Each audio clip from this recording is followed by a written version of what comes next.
It was pomp and dance for the party that gave retired President the late Mwai Kibaki his second term in office. The event presenting a platform for politics as Azimio leader Raila Odinga took a swipe at President William Ruto's advisors for misleading him to bad governance. This regime is failing because of poor advice. Because of poor advice. And I want to give them a free advice. While faulting the housing levy deductions, Raila wants a fresh dialogue on the housing levy that will see Kenyans pay willingly. Hatutaki tena kusikia mambo tu upende usipende. Hii ilienda na nyayo. Kwa hivyo sisi wa Kenya kama mnataka tufanye hii maneno, watu waketi chini. Let us have a proper dialogue, a national dialogue of how this program is going to be rolled so people own it properly. Let people understand what you want to do. Then it will be owned. Odinga says that during the NAC government, when he was the Minister for Roads and Housing, a special think tank was formulated to navigate the economic turmoil that Kenya found itself with after the Moi regime. The think tank had strategies from various parts of the globe. When we were making transformation with Kibaki, we convened a conference at Bomas of Kenya. 1 week. We call the Kenya we want. The Kenya we want.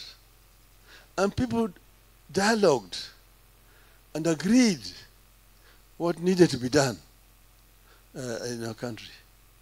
But then we also set up a think tank, which is called NESC, National Economic and Social Council, which was a think tank with people, experts. Now you go asking poor people who have nothing, they are not able to build a house.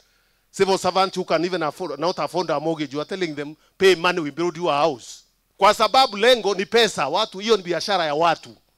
Kuna watu wameambiwa kwa kila simiti, au utapata hii. And all those who are trying to force that illegal housing levy, tunawaambia kwanza vile mahakama imeamua, we want them to cease deducting money from Kenyans. Mara moja. Despite the housing levy formulating Azimio's 2022 election manifesto, Raila claims that the Kenya Kwanza government has no clue on how to push through with it. I chaired the last NESC meeting in February 2013. It has not been held up to today. So this is running around without any think tank, no thinking, just tutafanya hii, tumeandika katika manifesto yetu, but nobody is thinking. This regime is moving like a blind person in the highway. It is very unfortunate indeed.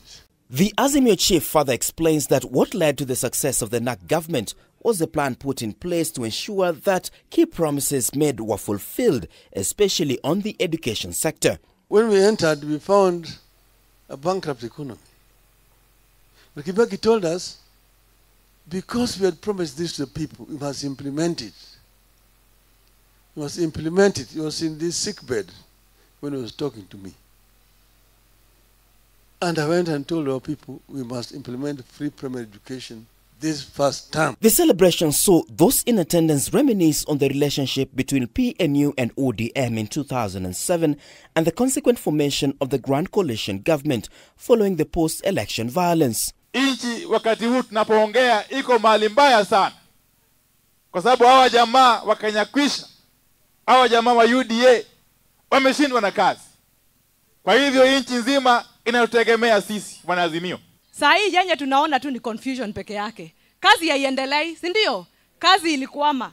So lazima tufanye kazi pamoja ndio kutoka 2027 kazi ifanya nini? PNU, following the Azimio summit on Tuesday, followed through with calls to re-energize itself and launched a recruitment drive. Martin Opio, K24 TV, Nairobi.